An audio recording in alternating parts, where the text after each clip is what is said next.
सुबह का समय था। गांव वाले अपने खेतों में काम कर रहे थे। इंदौर से कुछ किलोमीटर दूर बसे एक छोटे से गांव मालवापुर में लोग खेतों से लौटते और शाम की चाय की तलाश में इधर उधर भटकते थे। लेकिन आज कुछ नया होने वाला था। गांव के किनारे पर एक पुरानी कोठी को ढाबे में बदल दिया गया था। उसका नाम रखा गया पंजाबी ढाबा। उस ढाबे के मालिक का नाम था बलवीर सिंह, जो पंजाब से आया था, लेकिन अब इसी गांव में बस गया था। बलवीर ने सुबह सुबह ही अपना काम शुरू कर दिया था। वो ढाबे के बाहर लकड़ी का साइन बोर्ड लगा रहा था। तभी वहां पास ही खड़े गांव के सरपंच हरिया लाल बोले, अरे बलवीर भाई, ये क्या तमाशा लगा रखा है? गांव में ढाबा, यहाँ तो सब चाय की टपरी पर ही खुश रहते हैं। ये पंजाबी ढाबा? तुम्हारे इस पंजाबी ढाबे पर कौन आएगा लस्सी पीने? बलवीर ने हंसते हुए जवाब दिया, सरपंच जी, आप तो पुराने जमाने के हो। आजकल तो बच्चे बूढ़े सब मक्खन मसाला नान खाने के शौकीन हैं। मैं यहाँ पंजाब का असली स्वाद लाया हूँ। मलाई कोफ्ता, दाल मखनी, तंदूरी चिकन। आप देखना, शाम तक तो मेरे ढाबे पर भीड़ लग जाएगी। ये सुनकर हरिया लाल ने नाक सिकुड़ते हुए कहा, क्या चिकन? वो भी यहाँ गांव में?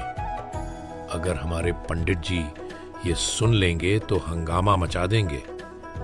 वैसे तुम अपने खाने में कितना मक्खन डालते हो? मैंने सुना है पंजाबी लोग तो घी मक्खन की नदियां बहाते हैं, पर हमारे गांव वाले तो लस्सी से ज्यादा चाय पीने के शौकीन हैं। देखते हैं तुम्हारे इस पंजाबी ढाबे पर कौन आता है। बलवीर ने अपने कंधे उचकाए और कहा, अरे सरपंच जी, आप एक गिलास लस्सी चख तो लीजिए पहले, आपके लिए फ्री में है। बलवीर ने एक बड़ा गिलास निकाला और उसमें ताजा लस्सी डालकर सरपंच जी को दी। हरियालाल ने लस्सी का एक घूंट पिया और अपनी आंखें बंद कर ली। फिर कहा, वाह रे बालवीर, क्या बात है! इसका स्वाद तो बिल्कुल स्वर्ग के अमृत के समान है। चलो ठीक है, मैं शाम को फिर आऊंगा। और तुम्हारी लस्सी का स्वाद इतना मजेदार है कि अब तो मुझे भी लगता है कि तुम्हारी दुकान पर भीड़ लग जाएगी। शाम ढलते ही ढाबे पर लाइट जलने लगी। साइन बोर्ड चमकने लगा जिस पर लिखा था, पंजाबी ढाबा, असली पंजाबी स्वाद। तभी पहला ग्राहक आया, गांव का मिस्त्री शामू। वो पूरा धूल भरा हो रहा था। वो ढाबे पर आया और बोला, भैया जी, क्या क्या मिलेगा यहाँ पर? मुझे भूख लग रही है। बलवीर ने मुस्कुराते हुए उसे मेन्यू दिया और कहा, माई साहब, सब कुछ। आलू पराठा, पनीर टिक्का, चाय पकोड़े। आप क्या लेंगे? शामू ने मेन्यू पढ़ा और चौंक गया। फिर वो बोला, अरे, यहाँ तो दाम बिल्कुल शहर जैसे हैं। एक पराठा 50 रुपया का। अरे भाई, हमारे गांव की टपरी पर तो 10 रुपए में मिल जाता है। लेकिन अब क्या करूं, भूख भी लगी है। चलो भाई, एक आलू पराठा और चाय दे दो। बलवीर ने पराठा शामू को दिया। शामू ने पराठा खाया और आहें भर ली। फिर कहा, यार, ये तो कमाल का है, इतना स्वादिष्ट और मजेदार। और बताओ भाई, पंजाब में कैसा लगता है? तुम वहीं से आए हो ना? बलवीर ने कहा, हाँ भाई, मैं पंजाब के अमृतसर का रहने वाला हूँ। मैं पहले खेतों में काम करता था, फिर ढाबा चलाना शुरू किया। यहाँ गांव देखा तो लगा कुछ नया करना चाहिए, इसलिए यहाँ गांव में मैंने अपने ढाबा खोल लिया, ताकि यहाँ के लोगों को पंजाबी खाने का स्वाद पता चल सके। तभी गांव की दो बहुएं वहां आईं, राधा और सीता। राधा बोली, भाभी देखो, हमारे गांव में ये नया ढाबा खुला है, पंजाबी ढाबा। चलो यहाँ का खाना खाकर देखते हैं। सीता ने झिझकते हुए कहा, अरे राधा, हम घर चलकर खाना खा लेंगे। अगर मेरे पति को पता चला तो बहुत चिल्लाएंगे। राधा ने हंसकर कहा, डरो मत, चलो ठीक है, बस समोसे खा लेते हैं। बलवीर जी, 2 प्लेट समोसे और चाय देना। बलवीर ने उन्हें समोसे दिए। राधा ने समोसा खाया और कहा, वाह, ये तो एकदम गर्मा गर्म है और इसका मसला कितना परफेक्ट है। सच में भाई मान गए, ये पंजाबी लोग बहुत मस्त खाना बनाते हैं। सीता ने भी समोसा खाया और कहा, हाँ रे, इसका स्वाद तो इतना अच्छा है कि घर के खाने का स्वाद भी भूल जाओ। लेकिन भैया आपको लगता है कि आपका ये ढाबा चलेगा क्योंकि यहाँ गांव वाले थोड़े कंजूस है? बलवीर ने हंसते हुए कहा। अरे बहन जी, स्वाद तो खुद अपना राजा है। जो एक बार खाएगा वो दोबारा खुद वापस आएगा। रात के 8 बजे तक ढाबे पर अच्छी चहल पहल हो गई। गांव के युवा मोहन, सुरेश और राजू ढाबे पर आए। मोहन बोला, यारो ये ढाबा तो कमाल का है, चलो तंदूरी चिकन ऑर्डर करते हैं। सुरेश ने कहा, क्या चिकन? नहीं बाबा, अगर पापा को पता चल गया तो बहुत मारेंगे। कुछ वेजी मंगाते हैं, पनीर बटर मसाला। तभी राजू ने कहा, अरे तू कब से शाकाहारी बन गया? कल तो तू ही चिकन मांग रहा था। अरे बलवीर भाई, 3 प्लेट मिक्स ग्रिल चिकन दो। बलवीर ने तंदूर में चिकन डाला। उसकी खुशबू से पूरा गांव महक उठा। मोहन ने पूछा, भैया पंजाब के ढाबे इतने अच्छे कैसे चलते हैं? क्या राज है इसका? बलवीर ने कहा, राज तो बस यही है, ताजा मसाला और दिल से सेवा। ग्राहक तो राजा के समान होता है। पहले मेरा ढाबा अमृतसर के हाईवे पर था। वहां ज्यादातर ट्रक वाले आते थे और यहाँ गांव वाले, लेकिन सबका दिल एक ही है। तभी सरपंच हरियालाल भी शाम को दोबारा ढाबे पर आए। उनके साथ पंडित जी भी आए। पंडित जी ने चिल्लाकर कहा, ये क्या मचान रखा है यहाँ पर? मांसाहार का ढाबा हमारे गांव में? मैं तुम्हारी शिकायत करूंगा थाने में। हरिया ने पंडित जी को रोका और कहा, अरे पंडित जी शांत हो जाइए, वेजिटेरियन भी तो है यहाँ पर। बलवीर, तुम 1 प्लेट दाल मखनी और नान पंडित जी को दो। पंडित जी ने कहा, दाल मखनी ठीक है, मैं चख लूंगा, लेकिन चिकन बंद करो। बलवीर ने विनम्रता से कहा, पंडित जी, यहाँ सबके लिए कुछ न कुछ स्पेशल है। आपकी पसंद का पनीर मलाई कोफ्ता भी है, आप वो लीजिए, आपके लिए बिल्कुल फ्री। पंडित जी ने खाना खाया और वो बिल्कुल चुप हो गए। फिर उन्होंने कहा, स्वाद तो है, लेकिन तुम इस ढाबे का नाम बदल दो। पंजाबी ढाबा नहीं, शाकाहारी ढाबा रखो। हरियालाल हंसने लगे और बोले, पंडित जी, नाम का क्या है? अब ये पंजाबी है तो पंजाबी ही रहेगा ना। रात होने लगी। ढाबे पर गपशप शुरू हो गई। गांव के डॉक्टर वर्मा जी आए। उन्होंने बलवीर से कहा, बेटा, अच्छा किया तुमने यहाँ ढाबा खोल लिया। इससे गांव को नया रंग मिला, लेकिन हाइजीन का ध्यान रखना।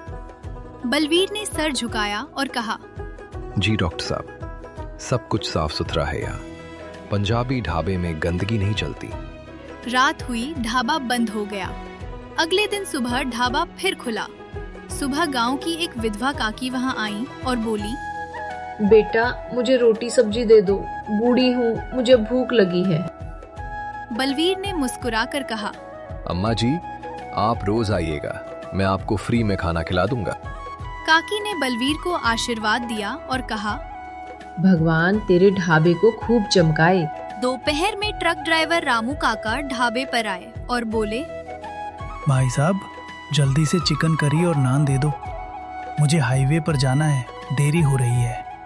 बलवीर ने फटाफट से सर्व किया। रामू काका ने खाते हुए कहा, वाह, असली पंजाबी टेस्ट। अमृतसर याद आ गया। क्या तुम वही के हो? बलवीर ने हामी भरी और कहा, हाँ भाई, मैं अमृतसर से ही हूँ। पहले वहाँ खेती करता था, उसमें नुकसान हो गया तो यहाँ आकर ढाबा खोला, नया जीवन शुरू किया।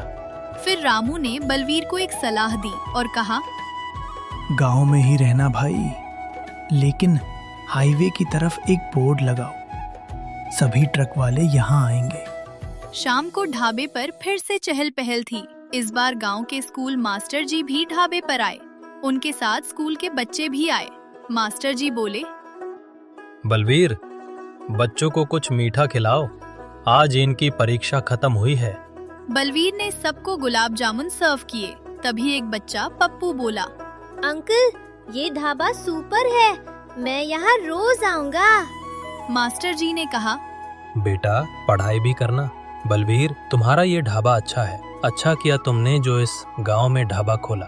बलवीर ने कहा, जी सर, मैंने पंजाब शहर की चकाचौंध देखी है, लेकिन शांति तो गांव में ही है।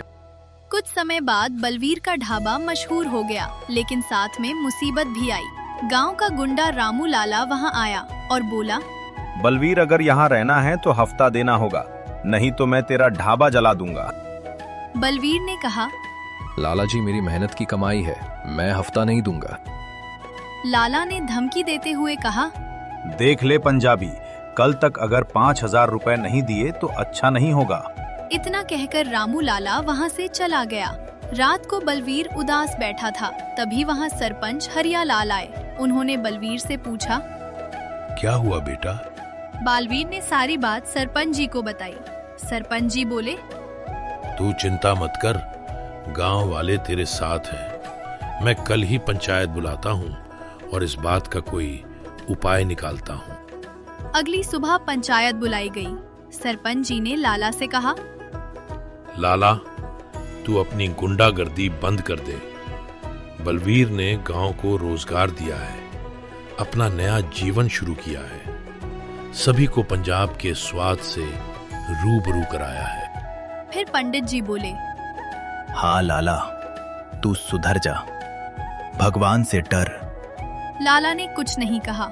शामू ने कहा, लाला, तू भी बलवीर के ढाबे पर काम कर ले, चपरासी बन जाना। ये सुनकर सब हंसने लगे। लाला शर्माया और वहां से चला गया। बलवीर का ढाबा अच्छा चल रहा था। एक दिन पंजाब से बलवीर का दोस्त जसवंत उससे मिलने आया। वो ढाबे पर आया और बोला, ओए बलवीर, ये क्या, ये गांव में ढाबा? तू कहीं पागल तो नहीं हो गया है? बलवीर जसवंत को देखकर खुश हुआ और बोला, ओए यार जसवंत भाई, तू यहाँ? अच्छा लगा तुझे देखकर। चल आजा भाई, तुझे अपने ढाबे का खाना खिलाता हूँ। जसवंत ने खाना खाया और कहा, परफेक्ट, लेकिन मसाला थोड़ा और डाल भाई, एकदम पंजाबी स्टाइल में। फिर दोनों बैठकर पुरानी बातें करने लगे। जसवंत बोला, भाई तूने अमृतसर छोड़कर अच्छा किया, यह गांव में बहुत शांति है। तभी वहाँ गांव की एक लड़की मीरा आई। उसने कहा, भैया, ढाबे पर कोई नौकरी मिल सकती है क्या? मैं वेट्रेस का काम भी कर लूंगी, मेरी पढ़ाई बंद हो गई है। बलवीर ने कहा, ठीक है बेटी, तुम कल से आ जाना, मैं तुम्हें यहाँ काम सिखा दूंगा। ये सुनकर मीरा खुश हो गई और चली गई। अगले दिन से मीरा ने ढाबे पर काम शुरू किया। शाम को ढाबे पर काफी ग्राहक थे। मीरा सबको खाना सर्व कर रही थी। तभी सुरेश ने मीरा को देखा और कहा, अरे मेरा दीदी, आप यहाँ? क्या बात है, आप यहाँ काम कर रही हैं? मीरा ने कहा, हाँ भैया, अब ये ढाबा ही हमारा घर है। 1 महीने बाद ढाबे पर जश्न हुआ। सभी लोग वहां आए। सरपंच जी ने कहा, बलवीर, तूने गांव बदल दिया और अब तो तुम्हारा ढाबा भी चल पड़ा है। अब रोज कम से कम 100 ग्राहक आते हैं। तुम्हारी मेहनत रंग लाई। उस दिन बलवीर ने सभी को फ्री में खाना खिलाया और कहा, ये सिर्फ मेरा ढाबा नहीं, बल्कि पूरे गांव का ढाबा है, आप सबका अपना ढाबा। तभी पंडित जी बोले, अब से चिकन बनाना कम करो और वेज खाना ज्यादा बनाओ। ये सुनकर सब हंसने लगे। डॉक्टर वर्मा जी ने कहा, बलवीर, तुम्हें सबके स्वास्थ्य का भी ध्यान रखना होगा। कम तेल में खाना बनाना और साफ सफाई का ध्यान रखना। बलवीर ने कहा, जी डॉक्टर साहब, बिल्कुल, मैं हर चीज का ध्यान रखूंगा। साल भर बाद ढाबा चैन बन गया। गांव में 2 और नए ढाबे खुल गए। बलवीर ने कहा, पंजाबी स्वाद ने गांव को पंजाब बना दिया।